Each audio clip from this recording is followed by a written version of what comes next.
comment tu peux détruire les gens qui t'ont fait du bien comme ça? Tu m'as jamais entendu m'asseoir sur la toile. Je veux parler de tout ce que je veux. Moi, j'ai l'habitude de motiver les gens. Tu m'as jamais entendu parler de toi. Mais là, je voudrais juste, par ce que je vais te dire aujourd'hui, que si réellement tu es un véritable serviteur de Dieu, Pasteur Marcelo, que le Seigneur puisse te ramener à ton premier amour, c'est-à-dire à l'amour de la vérité, de la sincérité, et non pas à l'amour de la diffamation, à l'amour du mensonge, à l'amour où tu mens sur tes frères, sachant que tu sais que ce que tu es en train de dire contre ces personnes-là est faux et archi-faux. Et ça, c'est pas bien. Vous imaginez, le pasteur Marcelo, on l'a croisé à Kinshasa. Moi, j'étais dans la chambre, mon mari l'a croisé en bas. Il est entré comme ça, il a vu mon mari, il est passé avec sa femme et ses enfants. Même pas, il a dit bonjour à mon mari. On n'est pas ennemis. Hein.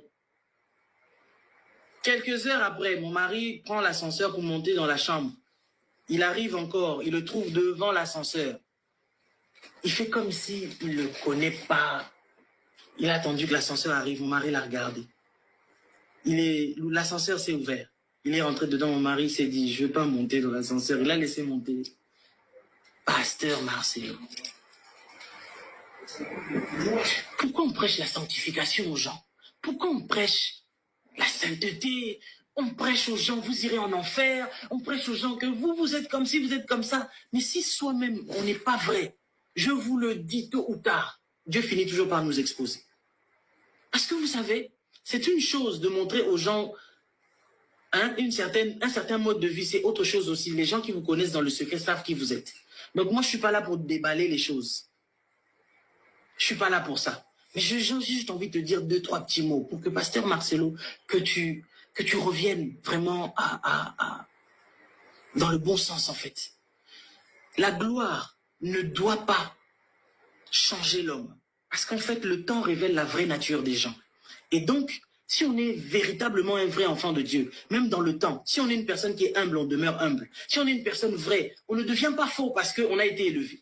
OK? Il y a une chose, il y a beaucoup de choses, mais si je dois prendre juste une seule chose, on a trop entendu. Et là, ça m'a vraiment énervé. D'aller dire que non, on t'a maltraité, tu as dit des choses très graves à un serviteur de Dieu qui était avec nous, au niveau de Kinshasa.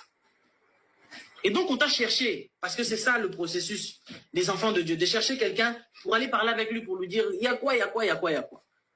Déjà pour te rafraîchir un peu la mémoire. Lorsque en tout cas, on avait dit qu'on allait faire un travail avec toi de 3 ans, voire 4 ans, et Dieu va faire ce qu'il va faire. Tu sais les choses que mon mari t'avait dit, tout s'est accompli à la lettre. Nous, on s'est fait cambrioler 2 fois de suite parce qu'on allait faire ton travail. Et on t'a jamais vu